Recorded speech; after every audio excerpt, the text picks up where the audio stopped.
Exciting na naman yung ating farm-to-table collab kasi isang malupit na chef na naman yung kasama natin.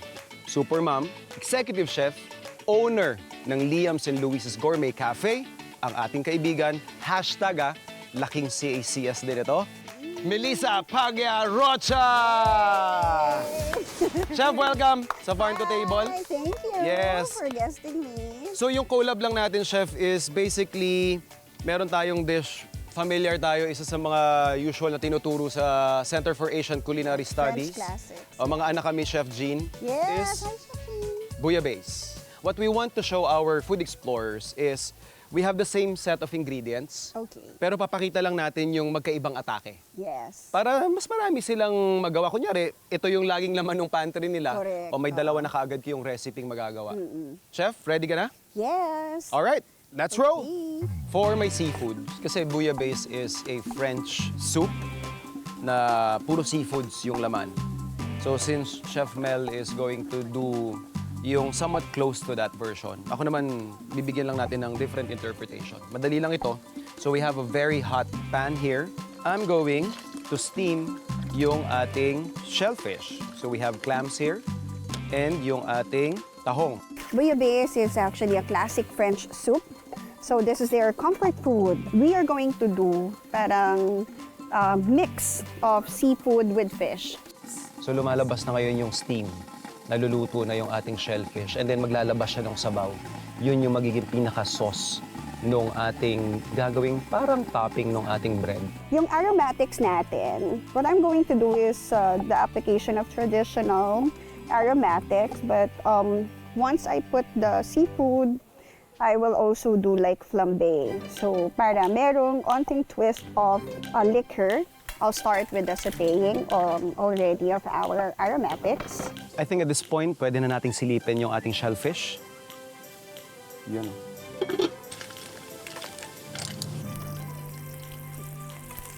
We don't want to burn the garlic since yung sinusunod natin na steps natin are more into Western or French.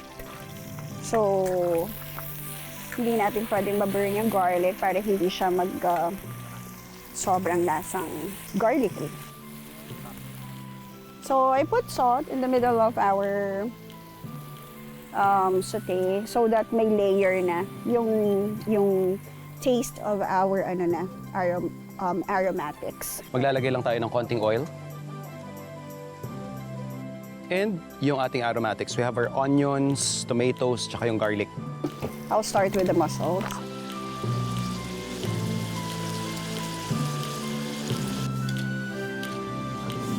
This time, I'll put herbs. Also, dagdagan natin si thyme. And a little cayenne for the kick. Kasi si seafood, mas masarap pa rin na medyo may onting kick siya. So, to divert the flavor na malansa or medyo fishy yung kanyang lasa. So, at least with the cayenne or paprika, medyo mag-divert or mawawala ng onte. Lagyan din natin ng thyme and paprika.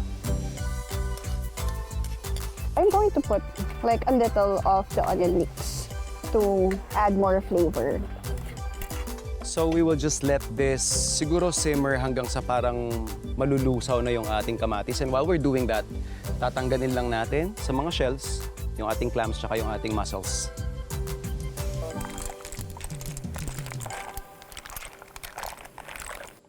Season lang natin lang salt and some pepper.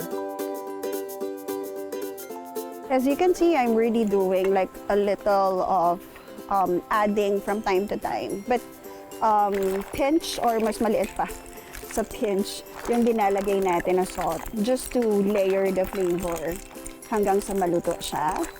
So we're just going to put our fish. And then right now, I can see na medyo orange na yung prawns natin. Actually, I have this executive chef before, Spanish siya. Wag daw ako mag-a-add ng anything na liquor or anything na alcohol while the prawns or the shrimp is not yet cooked or into orange stage. Kasi once I added that daw, it will not cook na and it will be like rubbery. We'll just simmer this for about 3 to 5 minutes and then pwede na nating ibalik yung ating shellfish. And then after that, pwede tayo mag-plate. So kumbaga lumalabas dun sa dish natin is somewhat crossbreed ng seafood gisado. Pero dahil hindi naman natin siya literal na ginisado, so parang in a way na preserve pa rin natin yung characteristic ng bouillabaisse, kumbaga. Wala akong flambéing, hindi ko siya magagawa. I'm planning to do like a flambéing, pero since wala tayong available na white wine, best substitute that I have here is actually a vodka, a local vodka, 80% proof. So it will add a little kick to also elevate the flavor of all the shellfish and also fish inside. And maganda rin siyang pang kasal or pang combine ng lahat ng flavors that we have. I would like to deconstruct a little para lalagay ko yung ating alcohol.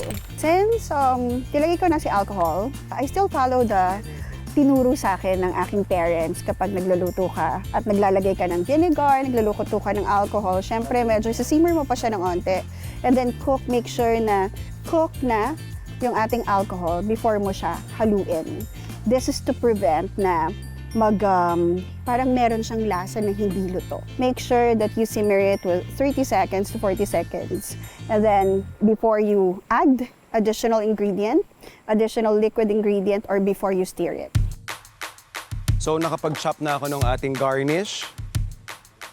Nainitan ko na rin yung ating tinapay. And luto na yung ating isda at hipon.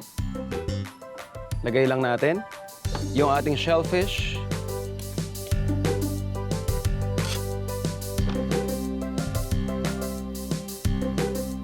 Hunting leeks.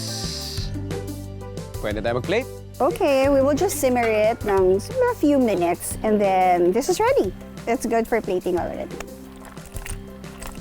Chef, ready ka na? Yes. Tara, let's go. plate na. Ito po yung natira dun sa focaccia ni Chef Mel. So, dahil hindi pwedeng masayang, gagamitin natin siyang pinaka-vessel para higupin lahat ng masarap na lasa ng ating gisado-ish na seafood.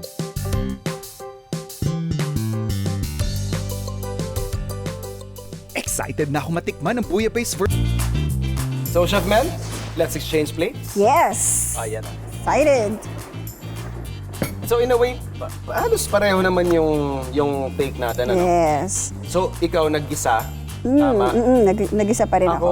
well, hindi ako technically naggisa eh. But Okay. let's see how different yung magiging flavors niya. Oo. Pareho tayo ng ingredients, but because of slight change sa technique, Yeah. magkaiba yung Correct. flavor profile niya. Oo nga. No? Yeah. Ito is an experience. Yeah. Everything is amazing. And syempre, it's nice to also do collaboration with great chefs because this is one way of parang learning for us. Very nice take, Chef. Thank you. Enjoy this. This one also, pumuputok yung lasa niya. Parang yung layer of flavors. Yeah. Siyempre, una kong malalasahan si seafood doon. Yeah. Pero dun sa end niya, nalasahan ko yung layer of the aromatics. May dadagdag na naman kayong recipe sa inyong repertoire, ha, mga food explorers. Care of Chef Mel and your food explorer.